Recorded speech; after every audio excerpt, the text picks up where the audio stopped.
Welcome home, a voice greeted me. When I returned from work, the last person I expected to see was my ex-husband, who had vanished 3 years ago. You're always late, making your husband wait. I'm starving. Is dinner ready yet? He complained as if it were the most natural thing in the world. My ex-husband had barged into my house and brazenly made these comments. Memories from 3 years ago came flooding back. The image of him dumping all the household chores on me, unfairly shouting at me, stating me up on our wedding anniversary trip, and then disappearing, all resurfaced in my mind. And now, here he was right before my eyes. The man I despised from the bottom of my heart was standing in front of me. The voice that came out of my mouth was surprisingly cold. "Who are you?" I asked. He just stared at me, looking surprised. "My name is Hazel, and I'm turning 30 this year.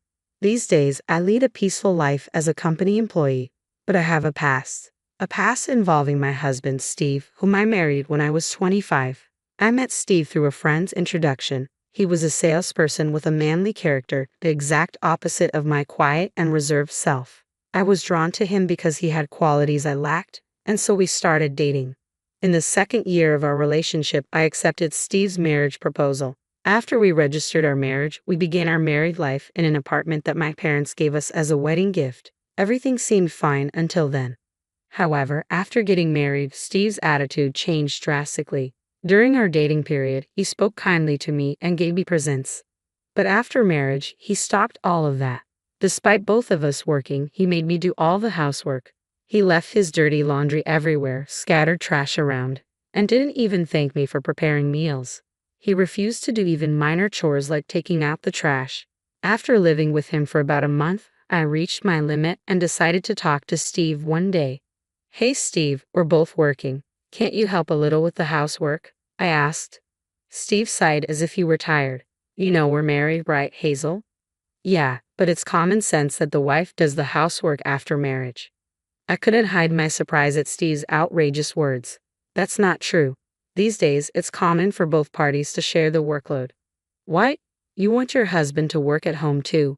You're such a nagging wife. If you don't want to be called that, you better do your job properly," Steve retorted and turned to watch TV. I couldn't say anything and continued doing all the housework. A year passed since our marriage and I became accustomed to managing everything on my own.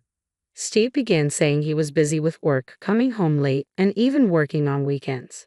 There were times when I realized we hadn't had a decent conversation for 2 weeks. One day, when he happened to come home early, I hesitantly started a conversation with him. "Hey Steve, are you still busy with work?" "Yeah, kind of," he replied. "You've been coming home after midnight recently, and you don't seem to have any days off. Maybe it's better if you change your job?" "Stay out of my business," Steve suddenly yelled, surprising me and making me step back in shock. "I am sorry. I just worry about your health. You don't need to say unnecessary things. Leave me alone." From that point on, Steve followed a pattern of returning home late, sleeping, and leaving early in the morning.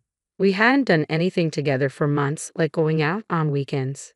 At this rate, our relationship would fall apart. I had to do something. Filled with anxiety, I came up with a plan. When he returned home one evening, I asked, "Hey Steve, isn't our anniversary during the upcoming holidays?" "Yeah, I guess," he replied gruffly as he removed his tie. Not discouraged, I propose, "Keep that date free. Let's go on a trip together." "A trip?" "Yes, wouldn't it be nice? I'll cover the costs, please." Steve thought about it for a while, then finally agreed. "All right, I'll keep the day free." "That's great. I'll plan everything." And so, Steve and I decided to go on a trip for our anniversary. I hoped this trip could rekindle the bond that had been gradually fading between us. With this in mind, I thoroughly researched and made all our travel arrangements. A few weeks later, the day of the trip arrived. Steve hadn't returned home since he went to work the day before. Our departure was scheduled for 10 a.m., and time was quickly running out. In a panic, I called him repeatedly but couldn't reach him. Finally, in the afternoon, Steve called. "Hello, we're supposed to go on a trip today, right? Where are you?" I asked urgently. "Ah, sorry, work is running late," he replied. "We have a check-in time. We should leave soon. Can you go ahead and check in for us? I'll catch up." "Really? You're actually coming, right?" "I told you I would." "Bye," he said, ending the call abruptly. I was left dumbfounded.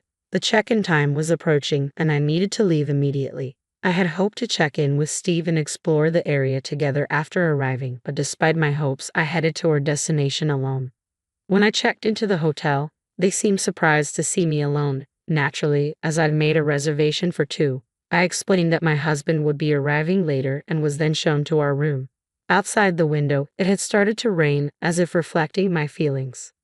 I waited for Steve's arrival for a while, but even after 1 hour, then 2 hours, he didn't show up. Worse yet, he didn't even call. At this rate, our dinner reservation would be missed. After several unsuccessful attempts to call Steve, I was only connected to voicemail. In the end, I swallowed my embarrassment and asked the hotel to prepare dinner for one, which I ate alone. The meal was lavishly prepared with great spirit, but no matter how exquisite the food, it felt empty without Steve's presence. What I tasted had no flavor. My vision blurred repeatedly with tears.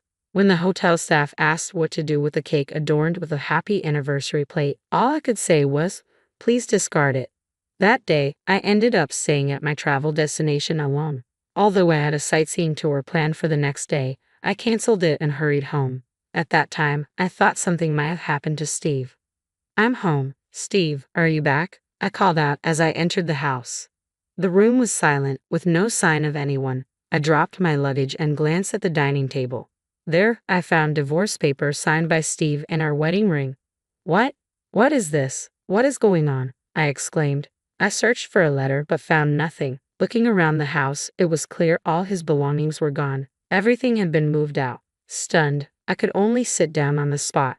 When I came to my senses, I immediately contacted my mother-in-law. She lived far away, and we had only met a few times, but she was a kind woman who treated me kindly. When I explained the situation, my mother-in-law was also astounded. She had no report from him, and he didn't seem to have gone to his parents' house either. When I called Steve's office after the holiday, I was told a shocking fact. Mr. Smith resigned last month. "What?" I exclaimed. "We've been trying to reach him too, but we haven't been able to get through since yesterday. Could you please tell him to contact us as soon as possible?" they asked. I ended my call with Steve's workplace in a daze. Next, I pulled out my cell phone and called Steve, but all I heard was, "The number you dialed is currently not in use." And so, Steve vanished abruptly. After going through various processes, I submitted the signed divorce papers and forcibly ended our married life. Time passed, and about 3 years went by. I have remarried and now live a peaceful life. Of course, I was initially distraught, but now I hardly ever think about my ex-husband. It's true what they say, time heals all wounds. As usual, when I came home alone after work, I noticed something strange. The lights in the house were on. That's odd. Did I forget to turn off the lights this morning? As I reached for the doorknob, I noticed the front door was unlocked. What's more, there was a pair of ragged men's sneakers that I didn't recognize at the entrance. A wave of tension ran through me, and I was about to pull out my cell phone to call the police when a familiar face appeared at the entrance. "Oh, welcome home, Hazel." "What?" I gasped. The person standing there was none other than Steve, my vanished ex-husband. I was surprised and speechless. Without paying any attention to me, Steve brazenly said, "You're late coming home as usual. You've kept your husband waiting." "I'm hungry. Is dinner ready yet?" Steve's casual inquiry triggered a flood of memories from 3 years ago. The audacity of Steve, unloading all the household chores on me as if it were my duty, yelling at me unreasonably, stating me up on our wedding anniversary trip, and then disappearing off the face of the earth. Now he was standing right in front of me, the man I hated from the bottom of my heart. The voice that escaped from my mouth was surprisingly icy. "Who are you, huh?" Steve, taken aback, stared at me. Returning his gaze sharply, I said, "Leave now, or I'll call the cops." "Whoa, wait a minute. You can't tell me you've forgotten your husband's face," Steve retorted with a smug grin. Upon closer inspection, he had put on weight, let his hair and beard grow out, and looked utterly unkempt compared to 3 years ago. Holding back my growing disgust, I retorted without mercy, "Stay back. What do you mean by husband? Come on, we're married, aren't we? You haven't forgotten just because we haven't seen each other for a while, have you?" "What are you talking about? I filed for divorce a long time ago. We're strangers," I stated firmly. At that, Steve's face looked like he had been struck by lightning. His eyes wide open, his mouth agape, he stammered, "Why would you do such a thing? You left divorce papers signed by yourself, didn't you?" I countered. What? You took it seriously. Did you really submit it? Steve looked flustered, playing the victim. I glared at the flustered Steve with a disgusted look. Is that a problem? Of course, it's a problem. I didn't intend to divorce at all. What? I thought you would wait for me. I didn't think you'd actually go through with it. My patience had run out with Steve, who was playing the victim. What do you mean? I thought you would wait for me. After all, it was you who abandoned everything 3 years ago to move in with your mistress, wasn't it? I pointed out.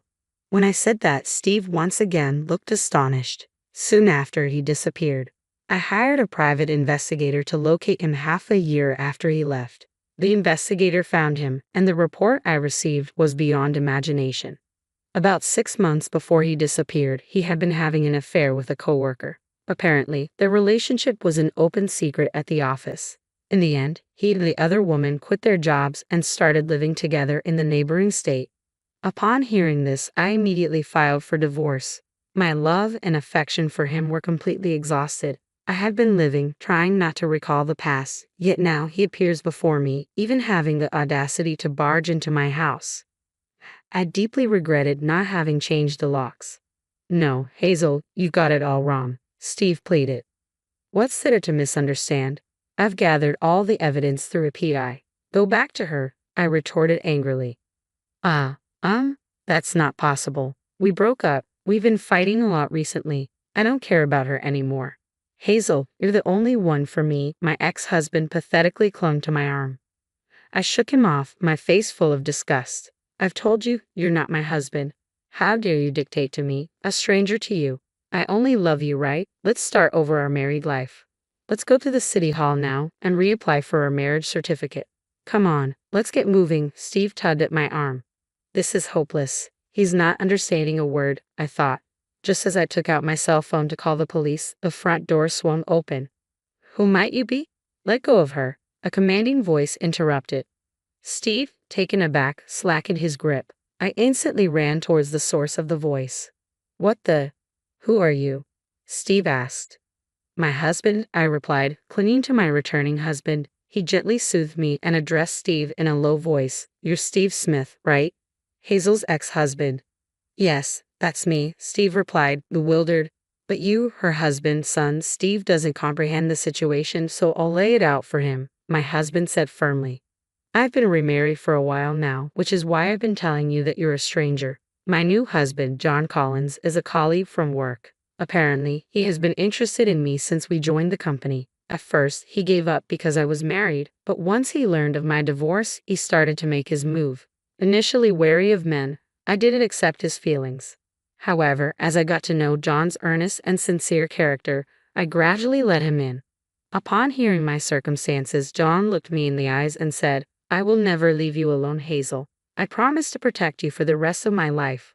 Will you please marry me? Tearfully, I accepted his proposal, and I have been moving forward, forgetting the past. When Steve Cox arrived, John's stern face made him recoil. As Steve tried to flee towards the entrance, I stopped him. Hold it right there, I said. Trembling with fear, Steve looked back at us. You're going to be paying alimony.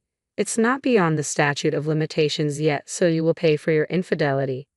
I'm not working now. I don't have any money, Steve stammered. I couldn't care less. If you don't pay, I'll take you to court. Remember that, John said, glaring at Steve. Steve apologized and ran off with his tail between his legs. In the quiet room, I apologized to my husband. I'm sorry about all this. I never thought he would show up after all this time. It's okay. It must have shocked you too, Hazel.